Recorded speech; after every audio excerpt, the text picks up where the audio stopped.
Ito na nga po ito ko sa happiness. Today kasi is World Happiness Day. So, syempre, ako naman, ang wish ko na lang, happy pa rin talaga tayo despite syempre. what's happening. Pero, syempre, ayoko naman yung parang nagkukunwari tayo. So, mga ilusyonada tayo. Correct.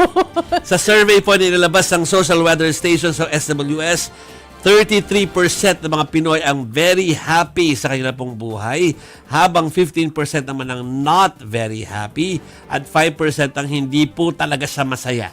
25% naman nagsabing kontento sila sa kanilang buhay. 28%. So, kailan yung, pakita ulit, ilan yung respondents? 1,200 respondents. At noong November 24 to 30 po ito. So, bago magpasko, Naku. alam mo, kung aalalahanin mo yung November of last year, talaga naman parang okay naman tayo nung time na yun. Kahit may news na 500 yung pang Noche Buena. Hindi, alam na, kumbaga, realistic tayo nung time na yun. Hindi kasya yan. Pero papasok tayo sa Pasko at kaugalian natin na tayo ay dapat maging masaya. Parang feeling ko, nung time na yon mas galit yung nararamdaman natin dahil ang issue nung panahon na yon ay yung flood control project. control. Naghahanap tayo ng big fish na mapaparusahan, makukulong bago mag-December 25. Wala Parang nakulong. yun yung concern natin, tas walang nakulong na big fish. Wala. Tas ngayon, ang nagiging problema natin, tong krisis sa langis. Hindi ba? O tapos, ayan na, parang hindi na akma yung world happiness. Oo, kasi dati pa to March na eh. Oh, ang late nila nilabas. November pa lang po kasi ito. Ito naman mga kapatid. SWS. Oo. Pero ito Pero good to may know sariling no one's pa-survey.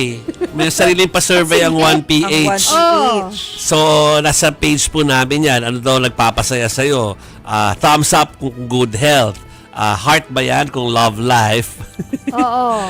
Ano yung isa? Pera. Tawa, laughing Pera, face. maraming pera. ROFL yan eh. Tapos, world peace. Oo. Shock yung world peace. Secret. Tapos, crying naman si Secret, bawal sabihin, at yung isa walang masabi. Ay, alungkot naman nun. Oo Walang nga. nagpapasaya. So, ano ba nagpapasaya sa mga STLers? Parang sa akin more than one. Gusto Ako ko ng din. good health, gusto ko ng, happy naman ako sa love life ko, pero gusto ko rin ng maraming pera. Oo. At good saka ng health, world pera. peace. World peace, Oo. yes. Actually, lahat yan gusto. Dahil ganid ako, lahat yan gusto ko. No? Pero, sa panahon ngayon, ang wish ko sa lahat para maging masaya ay pera. At maraming pera. Na honest Honest. At Hindi good nakaw. health. Hindi Oo. maleta pera. Oo, para masaya. Alam mo, natatandaan ko yung mga sinasabi ng sociologists na tayo mga Pilipino, mas resilient daw tayo sa mga problema. Yeah. Ayan na Kasi, naman eh. hindi ba, yung magkakapareho kasi yung uri ng buhay natin eh. So kapag pakiramdam natin, naghihirap na tayo, pag nakita natin yung kapitbahay natin, naghihirap na rin, hindi masyadong masama yung loob mo kasi marami kang damay-damay. kapareho, damay-damay kayo. Pero hanggang kailan ba tayo magiging resilient? Ayaw Parang nga ni hindi Chico naman natin yan. deserve Ayaw to. ni Chico yung resiliency. Oo. Pwede ba maging komportable tayo? Hindi na ba? hindi kailangan maging resilient lagi? Lagi na lang resilient.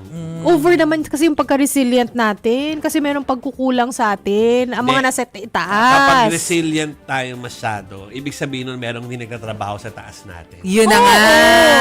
Kaya sa atin Tumpak. napupunta yung trabaho eh. Ang pagdudusa na sa Tayo na lang atin. lagi nagtitiis. So, babalik na naman tayo sa eleksyon. Correct. Tayo lagi Pipili nag-a-adjust. po tayo So, ng sige. tamang tao.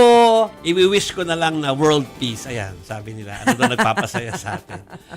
World peace na lang. Pero although hindi ayoko maging resilient, habulin pa rin ang mga dapat habulin. Yes. Yung pera, maraming pera, deserve natin yan. Kunin doon sa mga magnanakaw. Correct. Oh, may ibabalik Ibalik ba sa yan? tao. Ay, Sana. naku. Oh, pero world peace din tama. Kasi pag may world peace, baka bumaba na ang presyo ng langis. Yan muna. Correct. Oo. Pero good health. Isang litro, mahigit 100. 130. So Isipin mo lang palang yun, parang nilalagnat ka na. Iisipin din natin ngayon, magtitipid-tipid na tayo sa pagko-coffee shop. Oo, please. Kasi yung isang kape na ganun, kapresyo na ng 1 litro ng langis natin. So, pipili ka, masarap na kape o 1 litro ng langis. Diyos ko, mag I 3-in-1 ka think- dyan. Para lang, ngayon lang naman may crisis, hindi ko naman kayo pipigilan na magkape-kape. Dahil ako mahilig din, wala akong pumunta doon sa mga coffee Ako shop na din. yan. Sige, kahit yung mga nasa sachet na lang muna ngayon, ang importante may kausap kang masaya. Ay, No. oo, tama yan. Tsaa na lang muna tayo. Oo, ha? Sa bahay. Correct, Timpla-timpla correct, muna. Oh. So kahit gaano kapait yun, kung okay naman ang usapan yung okay lang. Ha? It's the company. Yes, yes, Oo. Okay, so pinapasaya lang namin kayo dahil sabi nga nila kailangan masaya tayo. Illusion. Yeah. Okay. Oy, pero dun daw sa survey ng 1PH, nangunguna ang good health at maraming pera. Health is Ay, wealth nako, nga eh. oo, sa ngayon Good talagang health, pera ang oh. gusto natin. Good health at pera. Oo, good health for me talaga number 1. Kasi pag hindi ka healthy, pwedeng mawala lahat ng pera mo. Correct, correct. Sabi nila, hindi daw nabibili ng pera yung happiness. Hindi ako naniniwala. Kailangan din natin ng pera para maging masaya. Pero, honest Yes, yes. na source. Yan.